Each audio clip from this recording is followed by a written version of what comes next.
بحب المترجم الخاص لمستر باتريس. مستر باتريس بهنيه على المباراه وببارك له.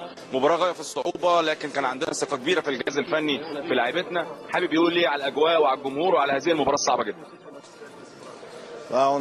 J'étais inquiet surtout par rapport au retour de nos internationaux on avait des joueurs qui revenaient de blessures. J'étais inquiet sur l'état de fraîcheur physique, à juste titre puisqu'on a eu un match très difficile. C'est sur l'ensemble des deux matchs, malgré tout, il faut vraiment qu'on arrive à concrétiser les grosses occasions qu'on s'est créées, parce que c'est pour ça que j'étais en colère après le match aller. Je pense qu'on aurait dû vraiment plier, la demi-finale dès le match aller.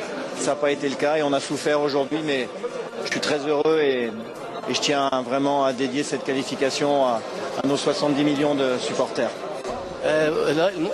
المباراه طبعا احنا لعبنا مباراه قدام فرقه كبيره، انا كنت قلقان قبل المباراه من حياه اللاعبين الدوليين اللي هيجوا لنا بعد ماتشات دوليه، يا ترى كانوا هيبقوا يعني بدنيا جاهزين ولا لا المباراه. احنا لعبنا الماتش وللاسف احنا نفس الخطا اللي وقعنا فيه في المباراه دي، اللي هو اللي وقعنا فيه في الشوط الثاني في المباراه الثانيه الاولانيه بتاعت الذهاب، اللي هو احنا ما ترجمناش الفرص.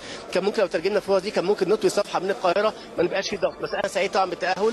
يمكن عدم ترجمه الفرص دي خلتني واقف على الخط قلقان وكنت بزعق في الدقائق الاخيره من المباراه، بس في الاخر هتاهلنا وبهدي تاهل ده ل 70 مليون مشجع اهلاوي اللي اكيد فرحين دلوقتي بتاهلنا. اكثر الاشياء المميزه مستر باتريس كارتيرون الجانب النفسي اللي بيشتغل عليه بشكل كبير جدا مع لعيبه النادي الاهلي، وده اللي واضح رغم الغيابات والاصابات الفتره اللي فاتت، لكن اللعيبه كانت جاهزه بشكل كبير جدا. Oui, on a su se qualifier. Je pense très honnêtement que ça a été un match très particulier parce qu'en fin de première mi-temps, on a une énorme occasion. Si on marque à ce moment-là, je pense que c'est terminé. On a la chance d'ouvrir le score à l'heure de jeu. Et après, on a vu qu'en football, tout peut aller très vite. On a un petit peu perdu le fil. On a souffert sur la fin de match. Mais le plus important, encore une fois, c'était vraiment de retrouver des joueurs. Assad Samir, Solaya, qui était de retour aujourd'hui dans l'équipe. Et de continuer à monter en puissance pour bien se préparer pour la finale qui se présente. طبعا اللعيبه عملت ماتش كويس. طبعا موضوع البدني انا بقدر بشتغل مع اللعيبه، واللعيبه عملت ماتش كويس جدا. احنا الشوط الاولاني جات لنا فرص، كان ممكن نسجل منها، خلينا ننزل الشوط الثاني عندنا ثقه، وبعد ما جبنا الجون بتاعنا كان عندنا ثقه اكبر. لكن طبعا كره القدم يعني مستديره، فغير الحال ودخل فينا جولين وكان الماتش اتصعب علينا. بس لازم نستفيد من الحاجات الايجابيه في مباراه زي دي. عوده سعد سمير وسوليه دي حاجه مهمه للفريق، وتاهلنا ده حاجه كويسه. اخيرا لو بتكلم معاه وبقول له رسالتك ايه للعيبه؟ لسه ما حققناش حاجه قبل النهائي، احنا لسه ما حققناش حاجه، لسه عندنا كمان المباراه النهائيه. حابب يقول ايه ويقول لكل اللعيبه؟ Écoutez, déjà, il faut savourer et bien récupérer, et être déjà content d'être qualifié pour la finale. On est parti de loin, on était dernier du groupe après 2 journées. Et depuis, les joueurs ont fait un parcours admirable.